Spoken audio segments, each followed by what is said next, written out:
Yung nga po talaga ang katanungan, Chairman, kung mamarapatin po ninyo, kung yun po talaga ang sinasabi na nangyayari maging sa iba pong mga jurisdiksyon at yun na po talaga po ang naging panuntunan na doon pa lang sa generation naka-factor in na yung system loss. Technical ito ha, technical.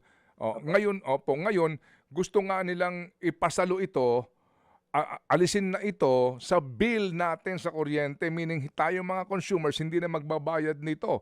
So sa ganito pong sitwasyon, kayo ano ho ang inyong unang naiisip dito?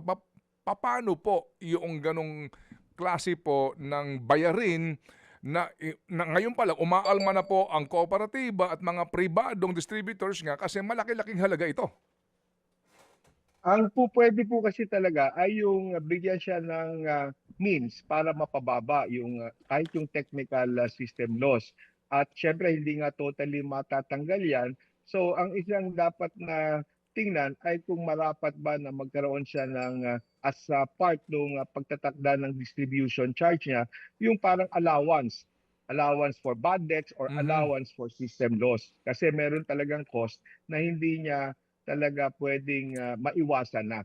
So hindi kaya ito mga hulugan naman eventually po ng ifa-factor na rin ito sa presyuhan po per kilowatt hour from the source para masiguro po na yung system loss talaga na technical na walang control po yung cooperative o distributor, bayaran na po ng consumer. Opo, tama po 'yan. Mapa-factor in na talaga diyan. At at yan po talaga ang kahahantungan nito, bagamat yung improvement lang ho siguro nga is to minimize the technical loss.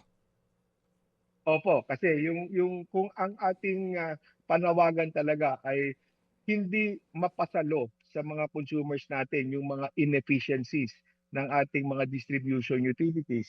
So kinakailangan talaga na maayos yung magiging recovery pagdating sa mga cost patungkol sa system loss nang sa ganon ay wala talagang maipapasa sa mga consumers na bunsod sa inefficiencies ng ating mga utilities. Okay, and meron na hong klarong formula diyan. Talagang maaari niyo na po itong separate po, doon sa system loss. Meron na po talagang kaparaanan diyan, Chairman?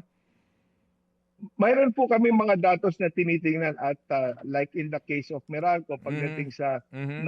non-technical at saka technical ang nakikita natin ay mga nasa 1 to 1.5% ang non-technical. So ita-translate lang namin kung magkano ito sumatotal at kung ano ang magiging impact kung ito ay maibababa pa o kaya Hmm. ay mai-zero na yung non-technical system loss na recovery nang sa ganon makapag-focus na lang ang ating usapin sa system loss pagdating sa talagang hindi maiwasan yung technical Hmm. system loss.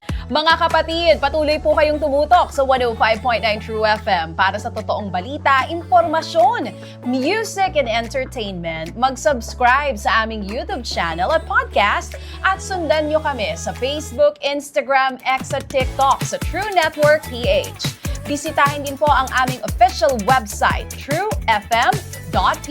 At panoorin din kami sa True TV Signal, Channel 19. Kami po ang 105.9 True FM. Laging true sa'yo, kapatid. Dito tayo sa totoo, tunay at tapat.